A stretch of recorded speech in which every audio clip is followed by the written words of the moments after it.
What's going on, everybody? This is Pastor Shay, aka Chaplain G, coming back at y'all with another word of encouragement for today, man.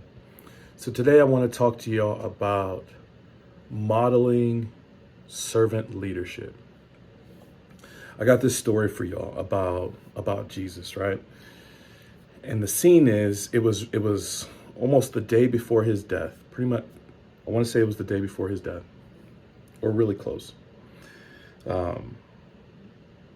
And in his last moments, as he is giving his disciples some of his final lessons, matter of fact, there's not many more lessons he had to give them. There's not much more teaching that he needed to deliver. But this lesson, he really needed to drive home. He really needed to drive home. What does it look like to be a leader and to serve your people? I think we have a lot of leaders that say they work for the people they lead, but I don't know if they really model that. Sometimes in leadership, we get caught up in, I'm the boss, I'm in charge, you do what I say, when I say it, if I say jump, you say how high, kind of thing, right? And Jesus comes through and he just flips that on his head. And let me read y'all a story. This is from the book of John, chapter 13. It says, "Now before the feast of the Passover, when Jesus knew that his hour had come to depart out of this world to the Father, having loved his own who were in the world, he loved them to the end. During supper, when the devil had already put into the heart of Judas Iscariot, Simon's son, to betray him, Jesus, knowing that the Father had given all things into his hands, that he had come from God and was going back to God, rose from supper. He laid aside his outer garments, and taking a towel, tied it around his waist. Then he poured water into a basin and began to wash his disciples' feet and to wipe them with the towel that was wrapped around him." I need to set the scene a little bit, because when we initially hear that, we see Jesus like tying a cloth around his waist and getting down to wash his disciples' feet. I think we're thinking about our feet when we say that, right? And we got closed-toed shoes, we got socks, we got pavement.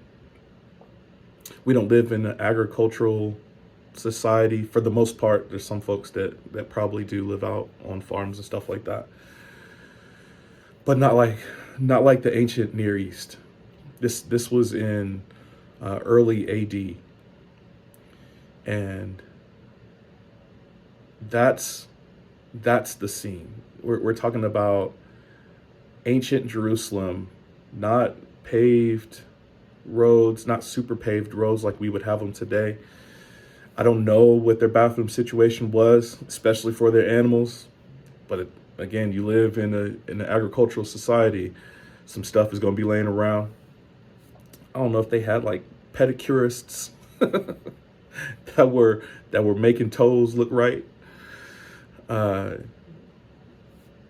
They definitely didn't have Nikes and Reeboks and Vans.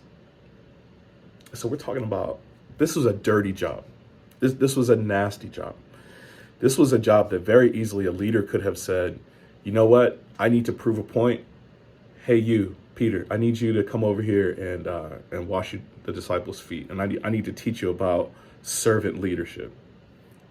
It's not what he did, man. He got down on his own. He tied the cloth around his waist, and he got down and washed his disciples' feet. I think sometimes as leaders, we can get caught up in our jobs. We can get caught up in the next promotion. We get caught up in the money. We get caught up in the status.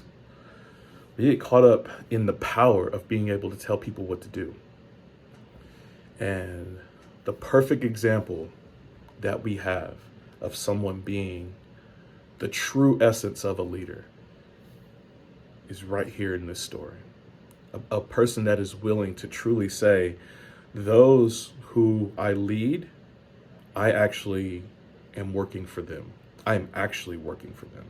Matter of fact, the Bible talks about the whole reason that Jesus came was in service of his people. He was paying a debt that they themselves couldn't pay.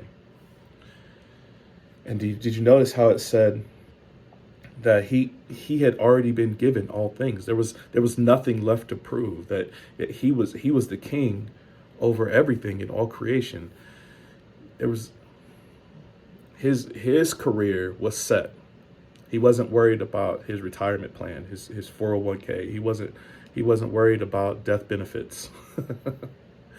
He was worried about the life of the people that he came to seek and serve. And he displayed that as he gets down to wash his disciples' feet. Man, my challenge and encouragement to you, think about your leadership style. Think about the people whom you serve, whether it be your family, whether it be in a supervisory role. How do you serve them? Do you consider yourself a person that's able to get people to do it you want them to do, and that's what you define as leadership? Or are you working for the people in such a way that they have the ability and bandwidth to reach their maximum potential? That's the kind of leader I want to be. That's the kind of leader I think most of us want to be, but we can't get wrapped up in the bossness. I don't know another word, the bossness of a leadership role. That's my encouragement for you. Check your leadership style. Are you a servant leader? If you feel like maybe you can do better, it's not too late. You can do better. That's my word of encouragement for y'all today. I hope y'all doing well. Please make sure to like, share, comment, subscribe. I know that the base is putting it out on their Facebook page. Check us out. Send out the word on Facebook so we can get some more listeners. We're doing nothing but encouraging people over here. So I love y'all. Hope y'all doing well. If you need me, you know where to hit me up. I'm gonna put my email down in the description box. And until next time, y'all, grace and peace.